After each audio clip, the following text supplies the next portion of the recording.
Of late, there's been a lot of controversy over drug pricing with rare diseases. One thing you do run into on average, as a lot of reports have put out, the average drug price for per year for a rare disease runs about $110,000. For a lot of people, that might seem high, and it is in a lot of cases. Some of the pricing goes up to 400 to 500,000. And some are much lower as well. That in itself causes a lot of controversy, just because those prices are high. But when you really look down at what's going on, I've talked on panels in Europe before with payers, and these are payers not from, in the U.S. you often have, when you think of payers, these are healthcare insurance companies that are the ones that are at the end of the day paying for your product that someone's going to be taking.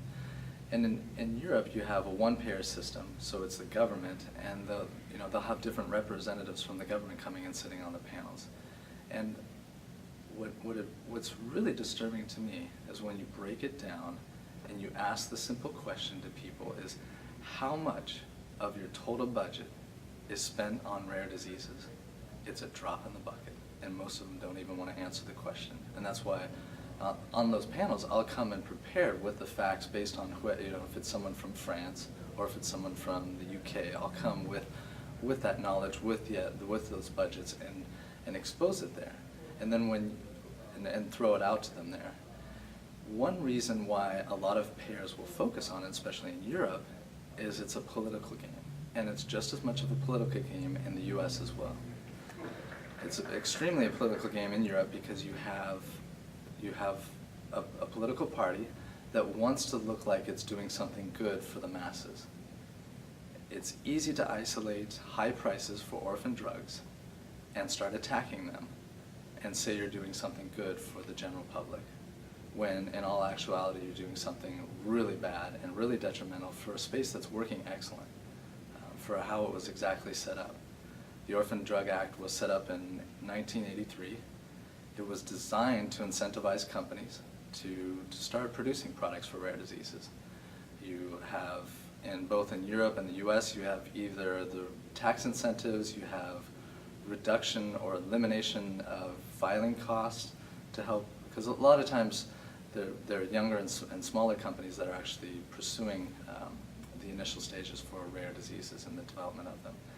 And then you also have other incentives along the way. For instance, a lot of products were developed for a certain indication, a certain disease, and then after time, the patent exposed or the product never made it to the market. So now it's sitting on what they say, sitting on the shelf, or it's become a generic. In a lot of cases, that product could be very valuable for another disease, and especially a rare disease, as our knowledge has grown over time.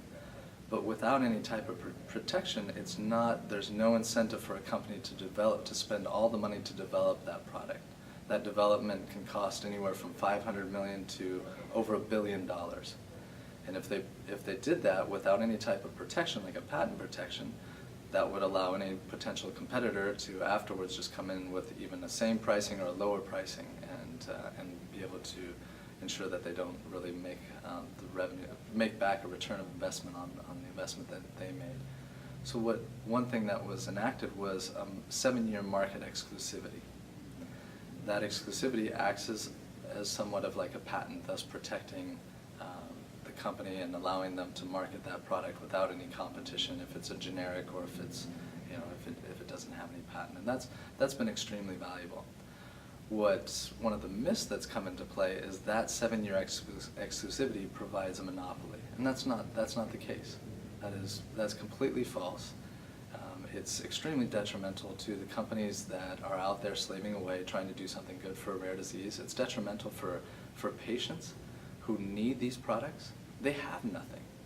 And here politicians, special interest groups, people that have never worked in the space are creating myths. They're creating misinformation that's out there. At any given time, and then you can look at FDA and also, so the FDA oversees product development in the US, and then EMA is their counterpart in Europe, and you can go to their websites, and any time they say the exclusivity does not provide a monopoly. If there's another product that is superior or equal to the product that's already has an exclusivity, it can also be, it will also be approved.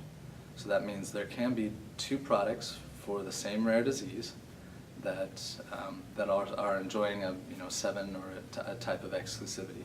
So there is no monopoly. It allows for free competition, and it incentivizes companies to improve products along the way once there is a product out there as well.